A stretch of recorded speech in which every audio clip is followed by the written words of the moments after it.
저희 목회 초기에 저에게 아주 지금도 그 영향권에 그 영향을 받아 제가 목회를 한다고 저는 생각을 하는데요. 저에게 큰 영향을 끼친 두 분이 있습니다. 모두 다 영국 분들입니다. 한 분은 로이드 존스라는 목사님이십니다. 저는 그분을 통해 설교자가 어떻게 설교해야 되고 준비할 때 어떻게 해야 되는지, 또 어떻게 모든 설교를 준비하도 결국은 그리스도와 연관되어서 복음적인 설교를 해야 된다는 사실을 그분을 통해서 깨달았습니다. 그래서 그분의 책이 제 서재 가운데 가장 많은 이유가 그분이 저에게 많은 영향을 주었기 때문이겠죠. 또 다른 한 사람은 1600년대에 영국의 혼란기에 댐쟁이 직업을 가진 아버지 밑에서 태어난 아들로 태어난 분입니다. 그런 정규 교육을 지금으로 얘기하면 정규 교육을 전혀 거의 받지 못하고 자랐습니다. 그런데 좀 명특하셨던 분 같아요. 대단한 독서의 열정을 가지고 그 당시에 책을 구한다는 게 쉽지 않은 임에도 불구하고 고서를 파는 책방에서 헌책을 사 읽으면서 상상력을 키우고 문학적인 자질을 키웠습니다. 그리고 그는 결혼을 하게 되는데 그 아내는 아주 경건한 크리스찬이었습니다. 그리고 그래서 그의 아내와 침례교 목사였던 존 기포드의 영향으로 그는 주님을 만나게 됩니다. 회심하고 난 후에 그 복음의 간격을 이기지 못하고 어떻게든지 이 복음을 더 전해야 되겠다는 생각 속에서 그는 설교자의 삶, 복음 전하는 자의 삶을 살기로 결심을 합니다. 그러나 그 당시 영국은 국교 제도가 있었습니다. 어떤 제도가 있었냐면 국교, 나라의 허락을 받지 않은 자들은 말씀을 전할 수 없었습니다. 그래서 영국 국교의 인정을 받지 않고 설교하는 것이 불법이었기에 그럼에도 불구하고 위험을 무릅쓰고 복음을 전하다가 그는 잡히게 되고 감옥에 수감되어서 12년이라는 옥고를 치르게 됩니다. 더 이상 전도도 하지 못하고 설교도 하지 못한다는 생각에 이제 인생을 낙담하고 있을 때에 그러나 그가 감옥에 있으면서도 그 낙심 가운데서도 그의 문학적인 자질, 또 그가 가진 영성을 가두어둘 수 없었는지 그 상상력의 여행을 시작하면서 5년간에 걸쳐서 그가 작품을 하나 쓰는데 인류 최고의 영적인 고전을 써내려갑니다. 그 책이 바로 철로역정이라는 책입니다. 존 버년이 쓴 책입니다. 우리 그리스도인이라면 꼭 한번 읽어봐야 되고, 특별히 자녀들이 있는 분은 자녀를 사랑한다면 꼭 읽어야 되는 책 중에 하나가 바로 철로역정이라는 책입니다. 그 성경 다음으로 제가 많이 읽은 책 같아요. 이렇게 줄을 쳐가면서 또 읽고 해서 성경처럼 다를 정도로 많이 읽었던 책이 바로 철로역정이라는 책입니다. 그 철로역정은 아는 바와 마찬가지로 그죠? 읽으신 분들은 알 텐데 많은 분들이 읽었겠죠. 이 세상을 떠나서 천성을 향해 순례의 길을 떠나는 그리스도인 크리스찬의 일생을 그죠? 좀 알레고리한 표현으로 그죠? 그래서 천재적인 상상력으로 그것을 그린 작품이 바로 철로역정이라는 작품입니다. 그런 인생을 무엇으로 보았습니까? 그리스도인의 인생을 순례로 보았습니다. 순례. 그러니까 이 땅의 삶을 우리가 사는데 인생은 여행이고 순례라는 거죠. 어느 목적지를 향해 나아가는 것이 인생이고 순례자의 삶을 사는 것이 인생이라는 겁니다. 우리가 여러분 그 여행을 할 때가 있잖아요. 가끔 이렇게 여행을 하면 처음엔 참 며칠은 좋습니다. 그렇죠? 막 좋고 재밌고 새로운 데 가니까 애들도 좋아하고 막 하는데 한 2, 3일만 지나면 어김없이 생각나는 데가 있습니다. 어디가 생각나죠? 집이 없는 사람은 생각이 안 납니다. 근데 집이 있는 사람은 어김없이 생각나는 데가 바로 집입니다. 왜? 빨리 돌아가고 싶은 생각이 듭니다. 시간이 가까울수록 그죠? 내게 집이 있다는 것이 얼마나 나를 그죠? 편안하게 하고 행복하게 하는지, 그것이 얼마나 축복인지를 생각하게 됩니다. 여러분, 돌아갈 집이 없는 사람들을 우리는 방랑자, 그죠? 또 방황자 이렇게 부릅니다. 여러분, 그리스도인들은 방황자, 방랑자가 아닙니다. 그리스도인들은 순례자들입니다. 할렐루야. 분명한 목적지를 가지고 분명히 우리가 가야 될 곳을, 여러분이 알든 모르든 여러분이 지금 한 주를 기억하고 살았든 안 하든 결국은 우리가 가야 되는 곳은 어디냐면 순례자의 삶을 살아서 가야 될 그곳이라는 겁니다. 우리 옆에 사람에게 한번 이렇게 얘기하면 좋겠습니다. 우리 형제님 자매님은 순례자이십니다. 김삿갓 방랑 시인이 아니라요, 우리는 순례자라는 겁니다. 오늘 본문은 여러분 우리에게 이렇게 말합니다. 그래서 오늘 본문을 뭐라 하냐면 그리스도인들은 이 땅에서 외국인과 나그네로 사는 것이다. 순례자를 이렇게 표현했습니다. 외국인 나그네처럼 사는 인생이다. 천국의 백성이 되는 순간 우리는 이 땅에서 외국인과 나그네로 살고 있는 인생이라는 겁니다. 그러니까 우리가 인생을 살다가 어려움이 있으면 때로는 막 힘들어하고 어려워 방황하는 것 같지만 결국은 뭐예요? 이 땅의 성공을 위해 사는 인생이 아니고 영원한 본향의 우리가 갈 그 나라를 바라보며 사니까 결국은 우리가 지금 가고 있는 것은 내가 인식하든 인식하지 못하든 결국은 가고 있는 것은 하루하루가 거기에 달아나고 하루하루가 더 가까워지고 있다는 것입니다. 그럼 우리가 순례의 길을 사는 것이 그리스도인의 삶인데 우리가 그러면 다 순례의 길을 사는데 성공적인 순례의 길을 살아야 될 조건이 있음을 오늘 본문은 우리에게 가르쳐주고 있습니다. 그 두 가지의 조건을 오늘 이 아침에 생각해 보려고 합니다. 여러분, 말씀드린 대로 우리가 여행을 하다 보면 며칠이 지나면 어디가 그리워집니까? 집이 그리워집니다. 만약에 여행을 너무 좋아하고 여행하는데 집은 전혀 생각나지 않는다. 이제 아주 특이한 분입니다. 똑같은 겁니다. 만약에 우리가 정말 그리스도인이라면, 정말 거듭난 성도라면 우리가 며칠 여행하면 집이 그리워지는 것처럼 우리에게는 무엇이 그리워지냐면 인생을 살면 살수록 어디가 더 그리워지고 어디가 더 소망되고 어디가 더 사모하는 마음이 들어야 되겠습니까? 영원한 본향입니다. 그러니까 순례자의 길을 성공하기 위해서 가져야 될 첫 번째 중요한 조건이 뭐냐면은 그 본향을 사모하면서 살아야 한다는 것입니다.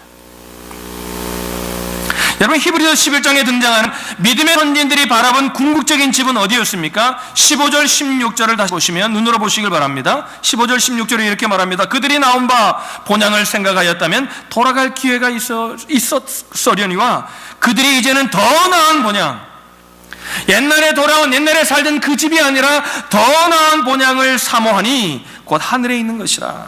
뭐 했다고요? 그들이 사모했다는 것입니다. 여러분, 히브리서 11장은 믿음의 전당이잖아요. 믿음의 전당에 기록된 모든 인물들의 믿음을 여러 가지로 표현하면서 이제 결론을 내려가면서 뭐냐면 그들이 가지고 있던 공통적인 믿음이 있는데 그 믿음이 뭐냐면은 사모하는 믿음이었는데 그들이 사모하는 곳이 어디였냐면 이 땅의 성공이 아니라 본향이었다는 겁니다. 그래서 그 고난과 그 어려움과 그 모든 유혹 앞에서도 때로는 고민하고 때로는 방황하고 때로는 힘들어했지만 그럼에도 불구하고 그들이 이길 수 있었던 능력이 어디에 있었냐면 바로 본향을 사모했기 때문이라는 것입니다. 할렐루야.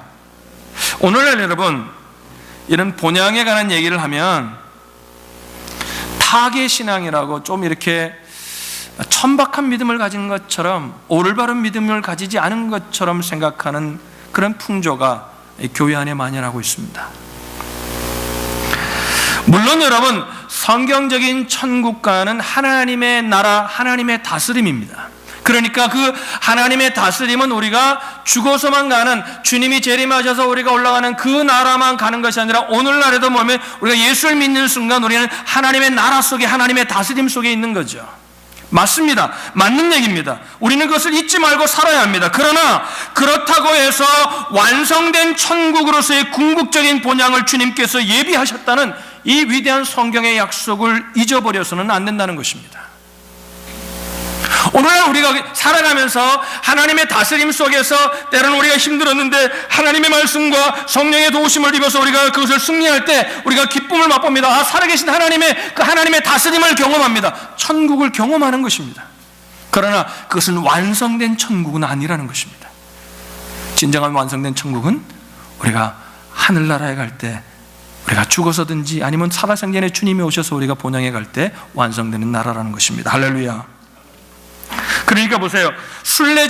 우리가 순례자인데 순례자가 여행을 떠나면서 여행길에서 출세하고 성공하려고 하면 어떻게 됩니까? 그는 결국 순례의 길을 포기할 수밖에 없습니다.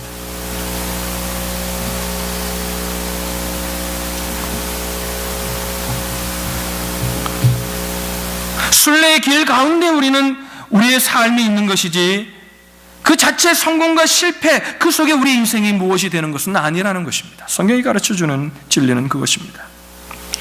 여러분, 철로 역정의 주인공인 그죠? 주인공인 크리스찬이 아름다운 집에서의 환대도 허영도 뿌리치고 앞으로 나아갈 수 있었던 그 많은 유혹, 그 많은 시험을 이기고 때로는 좀 힘들어하긴 했지만 그럼에도 불구하고 이길 수 있었던 힘이 어디에 있었습니까? 천성의 소망 때문이었습니다.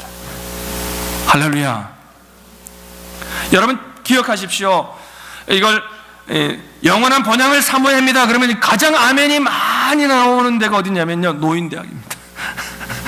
아멘! 그럽니다. 권사님들 막 그냥 아멘 아멘 하세요. 근데 청년들 불러놓고 중고등학생들 불러놓고 번향을 사모해야 합니다. 그러면 가만 봅니다. 그래, 맞긴 맞는데 나하고는 멀다고 생각을 합니다. 여러분, 그렇습니다. 조금 더 살 수 있는 날이 있을지 모릅니다. 그러나 여러분, 결국에는 뭐예요? 누구든지 예수를 믿은 사람이라면 본향을 사모하며 살아야 합니다. 할렐루야. 그럴 때 이 땅의 유혹과 이 땅의 시험을 이길 수 있는 능력을 소유할 수 있습니다. 아멘. 여러분, 본향을 사모하십니까? 한 주 동안 얼마나 그 나라 갈 날을 오늘도 가까웠구나. 저는 젊지만 아침에 일어나서 드는 생각 가운데 가장 자주 드는 생각이 뭐냐면요, 야, 이제 하루도 하나님께 가까워왔구나. 할렐루야. 이렇더라고요.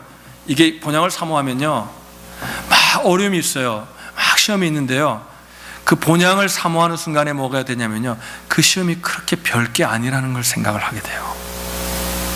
다시 또 일어나 살 수 있는 힘이 생기더라고요. 할렐루야. 삶을 포기하는 게 아니라요, 되는 대로 되는 게 아니라요, 더 성실하게 살고 싶은, 더 정말 값지게 살고 싶은, 본향을 진짜 사모하는 자는요, 그런 마음이 들더라고요.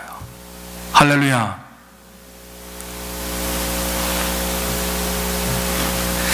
존 버년이 1688년에 건강이 굉장히 악화됩니다.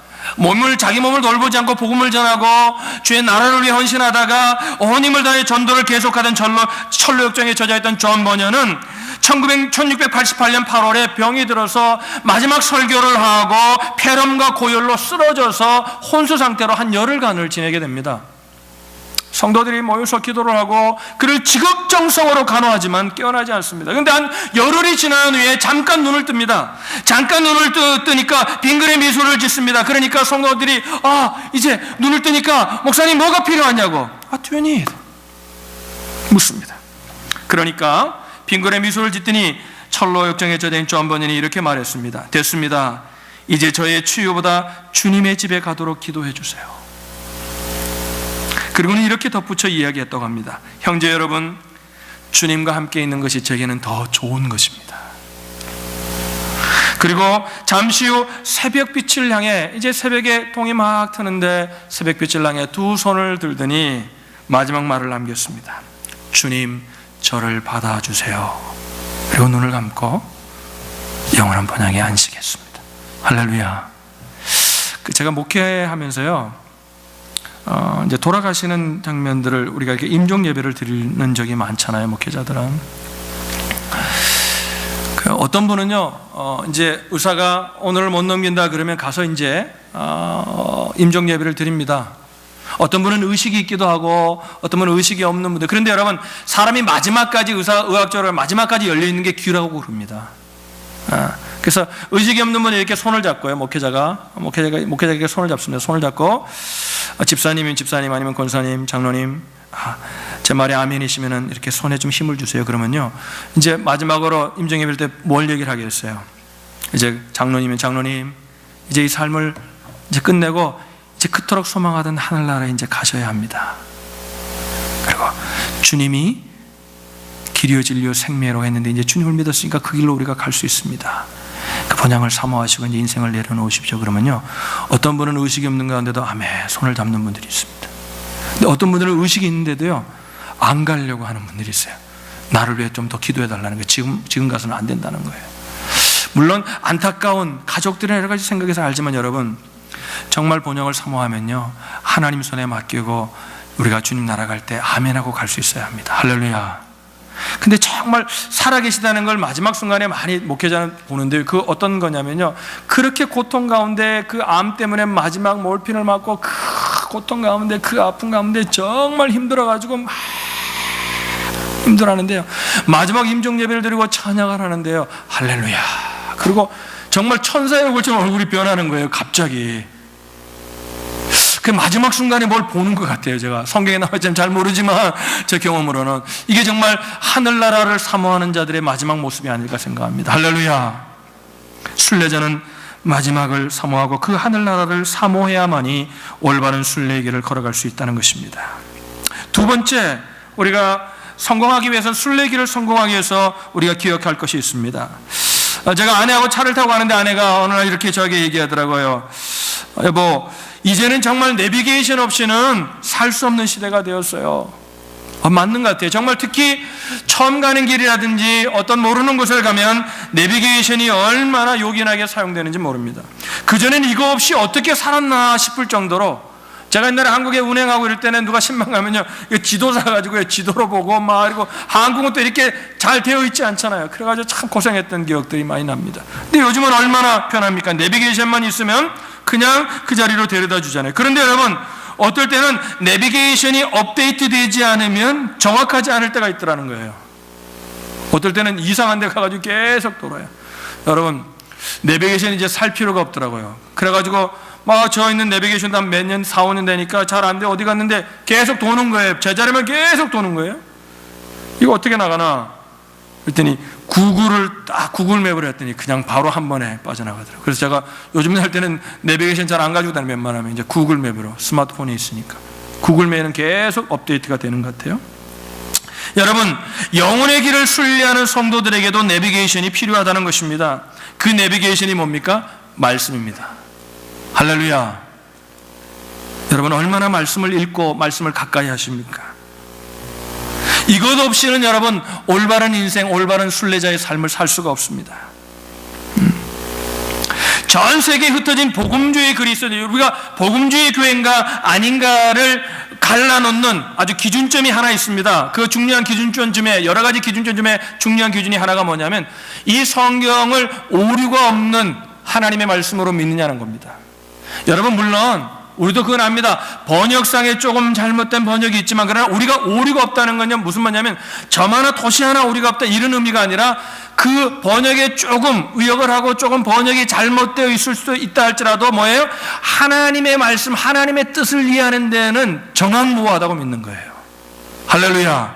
저는 하나님이 번역하는 가운데도 하나님의 개입하심이 있었다고 저는 생각하는 목사입니다.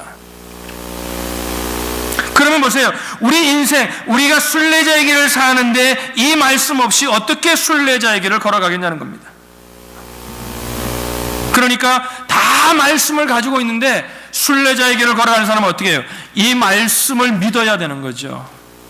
근데 많은 사람들이 성경을 읽으면서도 말씀을 믿지 못하는 경우가 참 얼마나 많은지요. 오늘 히브리서 11장은 이 약속의 말씀 안에서 살았던 선진들의 승리로운 순례를 증언하면서 11장 특히 우리가 읽지는 않았지만 8절에 보면, 여러분 성경 있는 분은 펴보시면 히브리서 11장 8절에 이렇게 말합니다. 믿음으로 아브라함은 부르심을 받았을 때 순종하여 나아갔다 그러고 말합니다. 그가 어떻게 나아갔냐면 믿음으로 나아갔다는 거예요. 무엇을 믿음으로 나아간 거예요? 하나님이 주신 약속의 말씀을 믿고 나간 거예요. 갈 바를 알지 못했는데도 뭐예요? 믿음으로 나아가는데, 지금 이 말씀이 어디로 인도하는지 뭐냐면, 하나님이 분명히 뭐예요? 본토 친척 아비 집을 떠나서 내가 내게 지시하는 땅으로 가라. 그러면 내가 뭐예요? 하나님이 축복하시겠다는 그 하나님의 약속의 말씀을 믿고 뭐예요? 복의 근원이 될 거라는 그 하나님의 말씀을 믿고 어떻게 해요? 지금 걸어가면 돼. 그 가나안이 약속의 땅이 어딘지도 모르지만 약속을 믿고 하나님이 인도하실 줄 믿고 갔다는 거예요. 믿음으로 갔다는 거예요. 무엇을 믿어요? 말씀을 믿은 거죠. 우리는 맹목적으로 믿는 저희 사람들이 아니라 하나님의 말씀, 그리스도의 말씀에 근거하여 믿는 사람들임을 믿으시기를 바랍니다. 그러니까 우리가 걸어가는 길은 뭐예요? 방황이 아니에요. 약속의 길이에요. 약속의 길. 약속의 여정인 거죠. 어릴 때 저희 동네에서 이렇게 모여서 애들이 늦게까지 놀잖아요. 방과 후에. 어떨 때는 학교 한 구석, 어떨 때는 동네. 저희 집은 동네에서 많이 놀았어요. 이렇게 집이 이렇게 둘러서 있는데 중간에 이렇게 집들 중간에 이렇게 큰 공터가 있었어요. 그러면 애들이 책가방 던져놓으면 그냥 들어와가지고 거기서 그냥 막 놉니다. 정말 얼마나 재밌었는지 몰라요. 지금도 그때 생각하면, 가끔 생각하면, 지금 애들은 뭐 화려한 컴퓨터 기계 있고 뭐 게임하고 이러고 놀지만 우리는 그냥 돌 하나 그저 딱지치기 하고 이러고 그냥 밤새도록 뭔 재밌다고 그냥 막 낮이 아마 저 껌껌해질 때까지 막 놀잖아요. 막 정신이 없어서, 그죠? 숙제하는 것도 잃어버리고 막 놉니다. 그러면은 그 놀이가 어떻게 끝나냐면요, 애들이 언제 집으로 가냐면요, 친구들 중에 한 부모님이 출연하면 이제 집으로 가는 거예요. 와가지고 뭐라 그러냐면, 야, 해가 졌다, 이제 밥 먹고 가서 숙제해야지.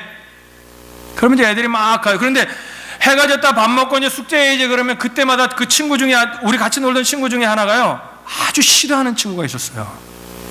굉장히 기분 나빠하고 굉장히 에이씨 그러면서 막 그랬던 친구가 있었거든요. 그 왜 그랬는가 나중에 알고 보니까요, 나중에 알고 보니 그 친구는 사회복지시설, 옛날에는 고아원이라 그랬죠. 고아원이 집이었던 친구였어요. 그러니까 집에 돌아가도 자기를 반겨줄 아빠 엄마가 없으니까 애들하고 노는 게 더 재밌는 거예요. 응? 그 친구의 귀가는 별로 신바람 나는 일이 아니었던 것 같아요. 근데 제가 예수님을 영접하고 성경을 읽으면서 저의 마음 가운데 하나의 상상력의 그림이 생겨났습니다. 어느 날 우리가 인생을 열심히 저 같은 목회를 하고 열심히 목회하고 말씀 준비하고 해점 오는 줄 모르고 그냥 분주하게 그냥 바쁘게 막 노는데 어느 날 저 하늘에 계신 분이 저에게 이렇게 말할 날이 올 것 같아요. 그만 놀고 집에 오너라. 그럼 어떻게 해야 되겠어요? 가야죠. 할렐루야. 올 때는 순서대로 오지만요, 갈 때는 순서가 없어요. 오너라. 그럼 가야 돼요.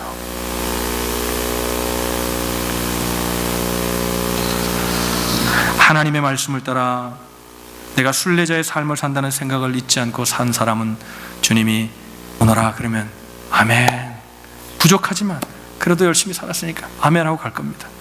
그런데 자기 인생으로 노는 데 미쳐가지고 방향성도 모르고 그냥 막 인생을 산 사람은 어떻게 했어요? 아마 주님 며칠만 더 주실 수 없을까요? 이렇게 말하지 않을지 모르겠습니다. 여러분, 하나님의 말씀을 붙들고 사시기를 주님의 이름으로 축복합니다. 한 예화를 말씀드리고 말씀을 마치려고 합니다. 누가 페이스북에 예화가 좀 중요한 예화가, 여기에 맞는 예화가 없을까? 순례자의 길을 사는 인생을 좀 표현할 수 있는 그런 어떤 삶이 없을까 찾는 가운데 있었는데, 페이스북에 누가 영상을 하나 올렸어요. 어느 목사님이 설교할 때 사용한 예화를 올렸는데요, 그 예화를 소개하고 여러분들과 오늘 말씀을 마치려고 합니다. 그 예화에 보니까 어느 아버지가 사랑하는 딸을 위해서 컴퓨터를 하나, 티네이저가 된 사랑하는 딸을 위해서 컴퓨터를 하나 사주려고 하는데, 이제 중고 파는 컴퓨터 가게에 전화를 한 겁니다. 제가 새 걸 사줄 수 있는 능력은 안 되고 이제 딸에게 컴퓨터를 하나 사주려고 하는데 중고 컴퓨터가 얼마쯤 합니까? 그러니까 한 30만 원 좀 합니다. 20몇만 원, 정확한 숫자는 기억이 안 나요. 한 30만 원 좀 합니다. 그러니까 그러면 주소를 드릴 테니까 내가 돈을 은행으로 보낼 테니까 좀 설치를 해줄 수 있겠습니까? 그래서 이제 이분이 차를 몰고 자기 컴퓨터를 싣고 그 집으로 갔다 갑니다. 갔더니 집이 여러 사람들이 같이 사는 다세대 주택인데 들어가 봤더니 할머니 한 분만 계시고 그 여자의 티네이저 딸하고 이렇게 둘이 사는 집이에요. 참 가난하게 사는구나. 방 한 칸에 살더랍니다. 그래서 컴퓨터를 설치하고, 근데 이제 딸이 설치하는 동안 막 옷을 주워서 입더라니까 어디를 간다 그러더라는 거예요. 그래서 자기가 다 설치하고 이제 안녕히 계시라고 나오고 인사를 나오는데 나왔더니 어디를 간다 그래서 좀 태워주고 싶은 마음이 이 사람 마음 가운데 들더라는 거예요. 그래서 어디를 가냐 그랬더니 자기하고 가는 정반대 길로 가더라는 거예요. 그래도 좀 돌아가더라도 내가 태워줘야 되겠다. 그리고 이제 태워가지고 나도 내가 태워줄 테니까 타라. 그리고 타고 이제 갔다고 합니다. 막 열심히 가는데 갑자기 여자애가, 이 티네이저 여자애가 화장실에 가야 된다 그러더라는 거예요. 화장실에 빨리 급하게 가야 된다. 그러니까 이 운전하는 아저씨가 얘기합니다. 야, 조금만 더 가면 이제 화장실이 있으니까 이제 다 갔으니까 거기 가서 가면 안 된다고. 얼굴이 새빨개서 빨리 화장실 가야 된다고. 너무 급하다. 그래가지고 아무리 얘기도 안 되니까 가야 된다. 그래서 어쩔 수 없구나. 그리고 이제 어느 빌딩 앞에, 건물 앞에 화장실이 있을 만한 곳에 차를 세웠다고 합니다. 그 제가 화장실에 들어간 겁니다. 근데 아저씨가 나와서 오늘 제가 담배 하나를 이렇게 피우고 있으면 이제 나오겠죠. 앉아서 바깥에서 담배를 피우는데 애가 안 나오는 겁니다. 그랬더니 봤더니 옆에 자리를 봤더니 그 어린애가 앉았던 자리에 피가 흥건하게 고여 있더라는 거예요. 초경을 한 거예요. 초경을. 그러니까 엄마 아빠가 있는 집이라면 어떻게 초경을 하면 뭐예요? 셀러브레이션하고, 그죠? 축하해주고 이제 여자가 되었다고, 그죠? 축하해주고 얼마나 좋은 날이에요, 그죠? 근데 이 여자에게는 이게 지금 끔찍한 날이에요, 지금. 그래가지고 남자니까 이 아저씨가 뭘 해줄 수도 없고 이걸 뭐 어떻게 해주나. 그래가지고 자기 아내에게 전화를 했다는 거예요. 아내에 전화해서 이제 여차해서 이렇게 됐는데 애가 지금 그 화장실 간지 한참에서는 안 나오는 겁니다. 그러니까 아내에게 전화를 해가지고 야 빨리 뭐 생리대하고 좀 옷 갈아입을 옷 좀 사가지고 아니면 있는 거라도 빨리 챙겨가지고 빨리 와라. 그래가지고 뭐 이게 금방 되겠어요. 한참 시간이 지난 겁니다. 근데 애가 안 나오는 겁니다. 화장실에 들어갈 수도 없고 남자가, 그죠? 이제 아내가 왔습니다. 아내가 와가지고 이제 들어가 봤더니 화장실이 3개 있는데 2개는 열렸는데 하나는 잠겨 있더라는 거예요. 똑똑똑. 얘야 두드립니다. 거기 누구 있니? 혹시 너 있니? 가만히 있어. 혹시 너 있니? 나 그 컴퓨터 설치한 아저씨 와이프야, 언니야. 그러니까 괜찮아. 그랬더니 문을 열더라는 겁니다. 그 안에서 변기에 앉아서 흥건한 피가 묻은 옷을 입고 어찌할 바를 몰라가지고 있더라는 거예요. 그래가지고 옷을 챙겨 입고 다 하는 동안 아저씨는 가가지고요 케이크 사가지고 와서 이제 여자가 됐다고 축복해 주었다는 거예요. 여러분, 저는 그걸 보면서 그분이 예수를 믿는 분인지 안 믿는지 모르지만 이게 바로 순례자의 길을 사는 삶의 모습입니다. 할렐루야, 할렐루야. 여러분, 만약에 그 어린아이가 그 두 사람이, 그 두 부부가 그렇게 해주지 않았다면 그날은 뭐예요? 자기 인생에서 지울 수 없는 치욕적인 날이고 인생 속에서 자기 가슴의 아픔을, 그래서 엄마 아빠 없이 사는 자녀로서 품고 가는 그 지울 수 없는 상처를 받을 수 있는 날이었지만 두 부부의 조그마한 손길을 위해서 그 어린 자녀가 그날은 상처받는 날이 아니라 귀중한 날로 기억될 수 있었다는 거죠. 우리가 주일을 살면서 여러분, 우리가 그냥 성경을 목사님 그렇죠, 우리가 순례자의 길을 삽니다. 목사님 맞습니다, 우리가 내비 계신 하나님 말씀을 살아야 됩니다. 그러나 구체적인 삶의 모습 속에서 우리가 그리스도인으로서 그런 모습이 없다면 그저 자기가 사는 것, 자기 인생을 살고 자기가 성공하고 자기가 살아가는 인생을 어떻게든지 더 해서 내가 이제 더 잘 되어서 하나님의 영광을 돌리겠다는 그런 나쁜 내 생각 속에, 우애 속에, 그런 착각 속에 빠져서 산다면 우리는 결코 순례자의 길을 사는 삶이 아닐 것입니다. 여러분, 오늘 돌아가서 우리 예배를 들고 우리가 삶의 자리로 돌아갈 텐데, 여러분 가정에서, 여러분 직장에서, 캠퍼스에서, 여러분이 살아가는 삶의 현장 속에서 그 두 부부처럼, 그 두 부부의 손길을 필요하는 그 어린아이처럼, 그 어린아이 같이 내가 도와줘야 될 사람, 내가 내 있는 사랑을 조금이라도 나누어줘야 될 사람들이 있는가를 돌아보며 살 때, 그것이 우리가 말씀의 내비게이션을 의지하고 사는 순례자의 삶이 아닐까요? 여러분, 그날이 언제인지 어느 시간인지 여기 있는 모두가 다 다르겠지만, 그러나 어느 날 주님께서 우리에게, 하늘에 계신 그분이 우리에게 이렇게 말씀하실 날이 온다는 겁니다. 사랑하는 아들아, 사랑하는 딸아, 이제 그만 집으로 오너라.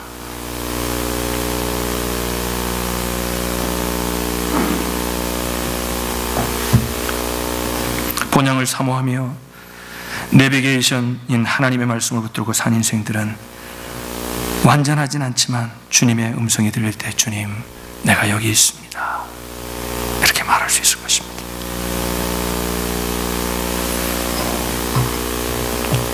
오늘 이 아침의 말씀이 여러분에게 부담이 아니라 여러분에게 축복이 되기를 바랍니다.